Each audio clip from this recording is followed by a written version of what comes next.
Hello friends Monika अपन welcome कर my YouTube channel जिस Monday सोमवार तो आज महादेव दिन आ गोटे कथा आज हूँ रसगोल्ला दिवस माने आम बड़ ठाकुर पत्नी माने आम माँ लक्ष्मी को बड़ ठाकुर राग शांत करेंगे केमिति ना रसगोल्ला देख सब स्वामी ऊपर रागिबार अधिकार सब स्त्री अच्छे आम एवटू ही शिखा दरकार अभिमान आउ बड़ ठाकुर जो मिठा देदेवे ना तो माँ को अभिमान पूरा भांगी ठीक ना सबू स्त्री अधिकार स्वामी ऊपर टे अभिमान करवा कहीं स्वामी मान अभिमान स्वामी मान अभिमान कले ही आमर फायदा किसी भल भल जिनस मिल भल जगह बुलिया ने तो ये बड़ ठाकुर आमर माँ को रसगोल्ला देकी अभिमान भांगुंट सेमती आम मनीष समाज रे जिते स्त्री स्वामी उपर अभिमान करता ना से स्वामी माने स्त्री मान को भल जगह बुलिया नि भल भल खावाई दिखती आउ स्त्री मान कथा शुणती तो से सब स्त्री कर्तव्य स्वामी मान मिछिका अभिमान करवा ही दरकार तो सब स्वामी स्त्री झगड़ा हुए ठीक ना तो ये प्रमाण हो जाऊँ ठाकुर अनुसार प्रमाण हो जाऊँ सब स्वामी स्त्री भितर मानने झगड़ा हुए तो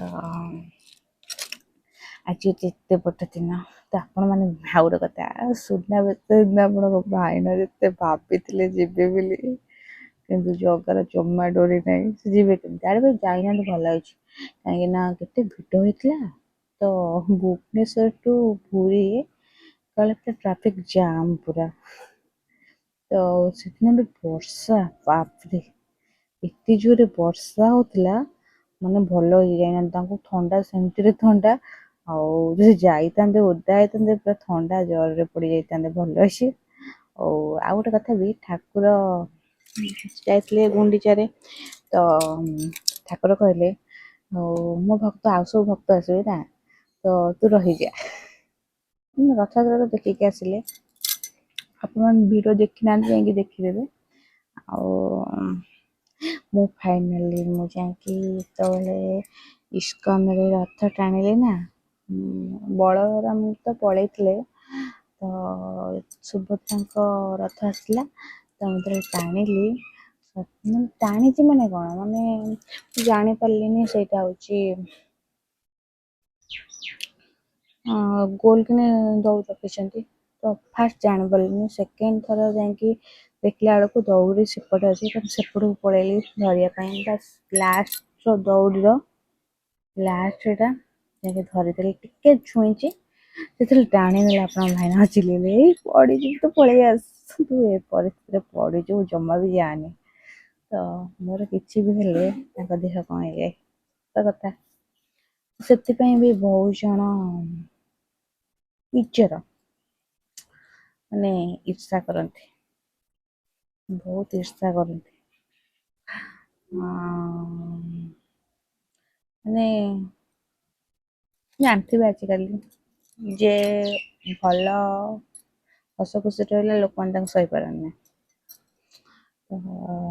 मत कहे पड़ी कुछ हानि मु पलि आसली ठियाली जगार देख इच्छा था जगार रथ टाणवाई कि भिड़ होता मुझे जाऊली कि भिड़ जापारे तो भारी इच्छा था कि टाणिया जगह भर देखीदेली मो हाथी चल चल गला भक्त मान देखा बड़ दाण्ड को पलि आसी रथ उपर बस मत देखिली कांद लगे भाजरे केते मन दुख अच्छे सब जगह आजिकल मनीष मान तमें बहुत कुछ कर କିନ୍ତୁ ତମ ଟାଇମ୍ ଆସିବ ମଣିଷମାନେ ପଛ ଘୁଞ୍ଚା ଦିଅନ୍ତି। ଏମିତି କ'ଣ ପାଇଁ ହୁଏ କେଜାଣି? ତମେ ସବୁ ନିଜ ଜୀବନକୁ ବାଜି ଲଗେଇ ଦିଅ, ସବୁ କିଛି ସର୍ବସ୍ୱ ଦାନ କରିଦିଅ, ସେଇ ମଣିଷମାନେ କହିବେ ତୁ କ'ଣ କରିଥିଲୁ ମୋ ପାଇଁ? ଏଇଟା ଠିକ୍ ନା? ତ କିନ୍ତୁ ସେ ଜାଗାରେ ତ ଜଗାକୁ ଦେଖିଦେଲି ନା, ସବୁ କିଛି ଭୁଲିଗଲି। କିଛି ହେଇଛି ନ ହେଇଛି କିଛି ମୋର ମନେ ରହିଲାନି। ଆଉ ମୋ ବେବିର ବି ପ୍ରଥମ ରଥଯାତ୍ରା ଦର୍ଶନ ସେ ପେଟ ଭିତରେ ଥାଇକି ଦର୍ଶନ କରୁଥିଲା। ସତରେ ତାକୁ ଦେଖିଦେଲାକୁ ନା ମାନେ ଏମିତି ଲାଗୁଥାଏ ସ୍ୱର୍ଗୀୟ ସୁଖ ମିଳିଗଲା। ତ ଭାରି ଇଚ୍ଛା ଥିଲା ତା ପ୍ରସାଦ ଖାଇବା ପାଇଁ, ବଟ୍ ଆମେ ଗଲାକୁ ସରିଗଲା। ଆମେ ଉପରେ ଓଭର ବ୍ରିଜରେ ଦେଖିଲୁ କିନ୍ତୁ ଗଲାକୁ ସରିଗଲା। ତାପରେ ବହୁତ ଜଣଙ୍କ କୋଶ୍ଚିନ୍ ଥିଲା ତମର କେତେ ମାସ ରହିଛି, ତମ ଘର କୋଉଠି, ଯାହା ସବୁ କୋଶ୍ଚିନ୍ ଥିଲା ମୁଁ ଆଗରୁ ଅଲରେଡି ମୁଁ ପକେଇ ସାରିଛି ୟୁଟ୍ୟୁବରେ। ପ୍ଲିଜ୍ ଆପଣମାନେ ଦେଖନ୍ତୁ। 10 ଥର କୋଶ୍ଚିନ୍ ପଚାରିଲେ ମୁଁ ଆଉ କ'ଣ ଆନ୍ସର ଦେବି ମୁଁ ଜାଣି ବି ପାରୁନି। ଗୋଟେ କୋଶ୍ଚିନ୍କୁ 10 ଥର ଆନ୍ସର ଦେଲେ ଠିକ୍ ହବ କି? ହବନି ନା। ତ ସେଥିପାଇଁକା ଆପଣମାନେ ଦେଖନ୍ତୁ। ଆଉ କେତେ ମାସ ଚାଲିଛି, ଆଉ କିଛି ଜଣ ମେନ୍ କଥା ହେଲା କିଛି ଜଣ ମେସେଜ କରନ୍ତି, କମେଣ୍ଟ ଦିଅନ୍ତି ତୁମର ପୁଅ ହିଁ ହବ, ଆଉ କିଛି ଜଣ କୁହନ୍ତି ତମ ଝିଅ ହିଁ ହବ। ଜାଣିନି ଅବଶ୍ୟ, ବଟ୍ 90%ରେ ମୁଁ ଯେଉଁଟା ଭାବୁଛି ସେଇଟା ପରେ କହିବି, ମାନେ ବେବି ହେଲା ପରେ। ଏଇଟା ନୁହେଁ କି ଯଦି ପୁଅ ହେଇଗଲା ମୁଁ କହିବି ହଁ ମୁଁ ଏଇଟା ପୁଅ ଭାବିଦେଲି ପୁଅ ହେଇଗଲା, ଝିଅ ଭାବିଦେଲି ନାଇଁ, ମୁଁ ଠିକ୍ଟା ହିଁ କହିବି। କିନ୍ତୁ ଯେଉଁମାନେ ମୋତେ ମେସେଜ କରୁଛନ୍ତି ପର୍ସନାଲି ଯେ ତମର ପୁଅ ହବ, ଆଉ କିଛି ଜଣ ମେସେଜ କରୁଛନ୍ତି ତମର ଝିଅ ହବ, ତ ମୁଁ ସେମାନଙ୍କୁ କହିବି ପୁଅ ହଉ କି ଝିଅ ହଉ କିଛି ନାହିଁ। ତ ସବୁଥିରେ ମୁଁ ଖୁସି, ବିଶେଷ କରି ମୋତେ ତ ଝିଅମାନେ ହିଁ ଭଲ ଲାଗନ୍ତି, ତ ଝିଅ ପାଇଁ କଷ୍ଟ ନାହିଁ। ଆଉ ଯଦି ପୁଅ ବି ଆସେ ତ ଜଗା ଆସିବ, ସେଥିରେ ବି କିଛି ଟେନସନ୍ ନାହିଁ। ଆଉ ଯାହା ବି ଆସୁ ତ ସେ ଭଲରେ ଦୁନିଆକୁ ଆସୁ, ବାସ୍ ମୁଁ ସେତିକି ହିଁ ଠାକୁରଙ୍କୁ ଡାକୁଛି। ଆଉ ସୁସ୍ଥ ସବଳ ମାନେ ଭଲ ହେଇକି ଆସୁ। ତ ମୋ ମାର ତ ଇଚ୍ଛା ପୁଅଟେ ଆସୁ, କାହିଁକିନା ଆମେ 2 ଭଉଣୀ। ତ ସେ ତା ନାତି ସାଙ୍ଗରେ ଖେଳିବ ବୋଲି ତାର ବହୁତ ଇଚ୍ଛା। ତ ତାର ଭାରି ଇଚ୍ଛା। ଆପଣଙ୍କ ଭାଇନାଙ୍କ କଥା ସେମିତି କିଛି ନାହିଁ, ମୋର ବି ଏବେ ଯାହା ଆସିବାର ଥିବ ସେ ଗଢ଼ା ହେଇଗଲାଣି। ତ ଏବେ ଯଦି ଆମେ ଡାକିବା ପୁଅ ହଉ, ଝିଅ ହବାର ଥିବ ତ ସେମିତି ହେଇପାରିବନି। ଝିଅ ଆଉ ପୁଅ ହବାର ଥିବ ସେମିତି ତ ହେଇପାରିବନି। ତ ଯାହା ଗଢ଼ା ହେବା କଥା ତ ଗଢ଼ା ହେଇଗଲାଣି, ଯିଏ ବି ଆସୁ ଭଲରେ ଆସୁ, ଖୁସିରେ ଆସୁ, ଆଉ ଆମ 2 ଜଣଙ୍କ ଜୀବନକୁ ଖୁସିମୟ କରିଦଉ। ଆଉ ତା ମୁହଁ ଚାହିଁକି ଆମେ ସାରା ଜୀବନ କାଟିଦେବୁ। ବେଶୀ ଦିନ ତ ମୋର ଇଚ୍ଛା ନାହିଁ ରହିବା ପାଇଁକା, କାହିଁକିନା ଏ ମିଛ ମାୟା ସଂସାରରେ ମୋର ବେଶୀ ଦିନ ରହିବା ପାଇଁ ଇଚ୍ଛା ନାହିଁ। ବାସ୍ ଯେତେ ଦିନ ରହିବାର ଅଛି ଖୁସିରେ ରହିବାର ଅଛି। ମାନେ କଷ୍ଟ ସେ ବଞ୍ଚିବାର ନାହିଁ। ତ ଯେଉଁମାନଙ୍କର ଅଭ୍ୟାସ ଅଛି ସେମାନେ ହଁ ବଞ୍ଚିଯିବେ, ସେଇଟା ତ କିଛି ନାହିଁ। କାହିଁକିନା ସେ ସେମିତିଆ କର୍ମ କରିବେ, ସେ ସେମିତିଆ ଫଳ ପାଇବେ। ଯେମିତିଆ କର୍ମ କରିବ ସେମିତିଆ ଫଳ ପାଇବ। ତ ମୋର କିଛି ଇଏ ନାହିଁ, ବାସ୍ ଛୁଆ ମୁହଁକୁ ଚାହିଁ, ଆପଣଙ୍କ ଭାଇନାଙ୍କ ମୁହଁ ଚାହିଁକି ଯେତିକି ଦିନ ବଞ୍ଚିବାର ଅଛି ଖୁସିରେ ବଞ୍ଚିବାର ଅଛି। ନା ତ ଆଉ କାହା ମୁହଁ ଚାହିଁକି, ବାପା ମାଆଙ୍କ ମୁହଁ। ତ ଆଜିକାଲି ସଂସାରରେ ଏମିତି ବି ଅଛନ୍ତି ପର ଲୋକଙ୍କୁ ଦେଖିକି ବି ମାନେ ବଞ୍ଚନ୍ତି, ତ ମୋର ସେମିତି କିଛି ଦରକାର ନାହିଁ। ତ ମୁଁ ବାସ୍ ନିଜ ପରିବାର ମୁହଁ ଚାହିଁକି ହସ ଖୁସିରେ ବଞ୍ଚିବାର ଅଛି। ତ ଯିଏ ଯେମିତି କରିବ ସେମିତି ବି ପାଇବ। ଆଉ ହଁ, କିଛି ଜଣ ଶ୍ରାଦ୍ଧ ଖିଆ କଥା ପଚାରୁଛନ୍ତି। ଆମର ଏପର୍ଯ୍ୟନ୍ତ ଡିସାଇଡ୍ ହେଇନି ଶ୍ରାଦ୍ଧ ଖିଆ। ଆଉ ଶ୍ରାଦ୍ଧ ଖିଆ ନହେଲେ ହବନି। ସେମିତି କିଛି ଆଗ କାଳରେ ଗୋଟେ ହଉନଥିଲା, ଖାଲି ଶ୍ରାଦ୍ଧ ଦେଇ ଯାଉଥିଲେ। ତ ସେମିତି ହେଇନି, ଠିକ୍ ଠାକ୍ ହେଇନି, କାହିଁକିନା ଆପଣଙ୍କ ଭାଇନାଙ୍କର ଟାଇମ୍ ମିଳୁନି। ତ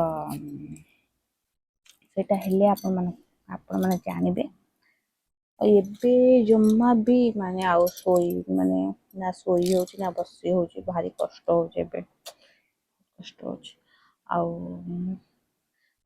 ହଁ, ବହୁତ ଜଣ ବି କୁହନ୍ତି ଏକାଟିଆ ରହୁଛ, କେମିତି ପ୍ରେଗନେନ୍ସି ଜର୍ଣ୍ଣି ଏକାଟିଆ ଇଏ କରୁଛ। ମୁଁ କାହା ଉପରେ ଡିପେଣ୍ଡ କରିବାକୁ ଚାହେଁନି, କାହିଁକି ନା ମୋତେ ପର ମୁହୂର୍ତ୍ତରେ କେହି ବି କହିବେନି କି ତୋ ପାଇଁ ମୁଁ ଏତେ କରିଥିଲି। କାହିଁକିନା ଆଜିକାଲି ସମାଜରେ ଯଦି ତମେ ଗୋଟେ ଦିନ ବି ତମେ ଟିକେ କାହା ପାଇଁ କରିଦିଅନ୍ତି ଲୋକମାନେ, ତ ଚାରିଆଡ଼େ ଗପି ବୁଲନ୍ତି ମୁଁ ତା ପାଇଁ କରିଥିଲି। ବଟ୍ ସେ ଯେଉଁ କଥାଟା ମାନେ କରିଥିଲେ ସେଇଟା ହିଁ ଯିଏ ଯାହା ପାଇଁ କରିଛନ୍ତି ସେମାନେ ଗପିବା କଥା। ଯଦି ଗପିଲେ ତାହେଲେ ସେଇଟା ଭଲ, କିନ୍ତୁ ଯିଏ କରିଛି ଚାରିଆଡ଼େ ଗପିଦେଲା ନା, ସବୁ ସରିଗଲା। ତ ମୁଁ ଚାହେଁନି ମୋ ପାଇଁ କିଏ ଗପୁଛି ତୋ ପାଇଁ ଏତିକି କରିଥିଲି ବାସ୍। ତ ଏବେ ତ ମୁଁ ଠିକ୍ ଠାକ୍ ଅଛି, ମୁଁ ଏକାଟା ନିଜ ଇଏ କରିପାରୁଛି। ଯେଉଁଦିନ ମୋତେ କଷ୍ଟ ହେବ ଯେ ମୁଁ କରିପାରିବିନି, ମୋ ମା ଅଛି। ଆଡ଼େ ବି ଆପଣଙ୍କ ଭାଇନା ବି ଅଛନ୍ତି, ସବୁ କିଛି ହେଇଯାଉଛି, ତ କିଛି ବି ଟେନସନ୍ ନାହିଁ। ଆଉ ମୁଁ ନିଜକୁ ଏବେ ଠିକ୍ଠାକ୍ ମନେ ହେଉଛି। ହଁ, ମାନୁଛି ଟିକେ କଷ୍ଟ ହେଉଛି, ଏଇ ଟାଇମ୍ରେ ତ ବହୁତ କଷ୍ଟ ହେବ, ବଟ୍ ଏବେ ଠିକ୍ଠାକ୍ ଅଛି। ତ ବହୁତ ଜଣ କ୍ୱେଶ୍ଚିନ୍ ଏଇଟା ଥିଲା, ଏକାଠି ରହୁଛ କେମିତି ଏ ଟାଇମ୍ରେ, ବଟ୍ ମୋର କାହାର ବି ଇଏ ଦରକାର ନାହିଁ, କାହିଁକିନା ମୁଁ ଚାହେଁନି ପର ମୁହୂର୍ତ୍ତରେ କେହି କହିଦେବେ କି ଆଉ ତୋ ପାଇଁ ମୁଁ ଏତେ କରିଥିଲି। ମୁଁ ଚାହେଁନି ମୋତେ କେହି ପଦେ କହୁ। ଆଉ ବେଶୀ କଷ୍ଟ ଲାଗେ ସେଇଟା କରିଥିଲି ମାନେ ମାନେ ଟିକେ କରିନଥିବ ମାନେ ବହୁତ ଗପିବ ଯେ ମୁଁ ବହୁତ କରିଥିଲି, ବଟ୍ ମୁଁ ସେଇଟା କେବେ ଚାହେଁନି। ତ ସେଥିପାଇଁକା ମାଆକୁ ବି ଏବେ ଡାକିନି, କାହିଁକିନା ମୁଁ ତ ଏବେ ଠିକ୍ଠାକ୍ ମୁଁ ଅଛି। ତାପରେ ଆପଣ ଭାଇନା ଅଛନ୍ତି, ତ ଭାଇନା ବି ଡ୍ୟୁଟି ଯାଉଛନ୍ତି 8-9 ଘଣ୍ଟା। ତ ମୁଁ ଏକାଟା ନିଜକୁ ଇଏ କରୁଛି। ଆଉ ଗୋଟେ କଥା ହେଲା କି ମୋ ସହିତ ଠାକୁର ଅଛନ୍ତି, ମହାଦେବ ଅଛନ୍ତି। ତ ମୋ ସବୁ ପରିସ୍ଥିତି ସବୁ କିଛି ସେ ହ୍ୟାଣ୍ଡେଲ୍ କରିଦେବେ। ଆଉ ଯେଉଁଠି ମୋ ସହିତ ଠାକୁର ଅଛନ୍ତି ସେଠି ମୋର ଆଉ କେହି ମଣିଷ ଦରକାର ନାହିଁ। ଆଉ ଗୋଟେ କଥା ବି, ଯାହାର ଦୁନିଆରେ କେହି ନାହାନ୍ତି, ତ ସ୍ୱାମୀ ସ୍ତ୍ରୀ କି ଇଏ ମାନେ 2 ଜଣ ଅଛନ୍ତି କି ମାନେ କେହି ସପୋର୍ଟ କରିବା ପାଇଁ ନାହାନ୍ତି, ସେମାନେ ପିଲା ଜନ୍ମ କରୁଛନ୍ତି, ସେ ତାକୁ ବଡ଼ କରୁଛନ୍ତି, କେତେ ବଡ଼ ବଡ଼ ନାଁ କରୁଛନ୍ତି ସେ ପିଲାମାନେ କରୁଛନ୍ତି, କରୁନାହାନ୍ତି କି? ଆଉ ସେମିତି ନାହିଁ, ଯାହାକୁ ରଖିଲେ ଅନନ୍ତ କିଏ କରିପାରିବ, ଗୋଟେ ଢଗ ଅଛି। ତ ଯାହାକୁ ଠାକୁର ରଖିବେ ତାକୁ କେହି ବି ଇଏ କରିପାରିବେନି। ଆଉ ମଣିଷ ହିଂସା, ରାଗ, ଅଭିମାନ ଏସବୁ ତ ଆଜିକାଲି କଳିଯୁଗର ଏଇଟା ନିୟମ। ତ ଆଉ ଗୋଟେ କଥା, ଏମିତି କିଛି ଅଛନ୍ତି ଷ୍ଟାଟସ୍ ଦେଉଛନ୍ତି, ସିଏ ଦେଲେ ଠିକ୍ ଅଛି। ଯଦି ମୁଁ କାହାକୁ ଦେଖିକି ଦେଇଦେଲି, ବଟ୍ ସରିଗଲା ସବୁ। ତମେ ଦେଲା ବେଳକୁ ମାନେ ଇଏ ହେଉଛି, ମୁଁ ଏଇ ୟୁଟ୍ୟୁବ୍ ମାଧ୍ୟମରେ କହିଦେଉଛି, କାହିଁକିନା କହି ହେଉନି ଆଉ କେତେବେଳେ କେମିତି କହିବି, ଡାଇରେକ୍ଟ ତ କାହାକୁ କହିପାରିବିନି ନା। ତ ସେ ଷ୍ଟାଟସ୍ ଦେଲେ ତ ମୁଁ ଦେଖିକି ଦେଲା ବେଳକୁ ସେ ଭୁଲରେ ଥିବେ ତମକୁ ଦେଖିକି ଦେବେ, କିନ୍ତୁ ତମେ ଠିକ୍ରେ ଥାଇ ଯଦି ଦେଇଦେବ ନା, ସରିଗଲା, ସବୁ ସରିଗଲା, ମାନେ ଡାଇଲଗ୍ ମାରିବା ଷ୍ଟାର୍ଟ ହେଇଯିବ। ତ ଏକାଟିଆ ବସି ତ ଆପଣମାନଙ୍କ ସହିତ ସେୟାର କରିଦେଉଛି। ତ ଆପଣମାନଙ୍କୁ ଯଦି ଭିଡ଼ିଓ ଭଲ ଲାଗିଛି, ଲାଇକ୍ ସେୟାର ସବସ୍କ୍ରାଇବ୍ ନିହାତି କରିଦେବେ। ଫେସବୁକ୍ ଇନଷ୍ଟାକୁ ଫଲୋ ନିହାତି କରିଦେବେ। ୟୁଟ୍ୟୁବକୁ ସବସ୍କ୍ରାଇବ୍ କରିଦେବେ, ଆଣ୍ଡ ବେଲ୍ ଆଇକନ୍କୁ ପ୍ରେସ୍ କରିଦେବେ। ତ ଭିଡ଼ିଓ ଯଦି ଭଲ ଲାଗିଛି ଆପଣମାନେ ଢେର ସାରା ସେୟାର କରିଦେବେ। ତ ରହିଲି, ଟାଟା, ବାଏ ବାଏ, ଜୟ ଜଗନ୍ନାଥ, ଜୟ ମା ସାରଳା। লাইক কর, কমেন্ট কর, ভিডিওটা ভাইরাল কর।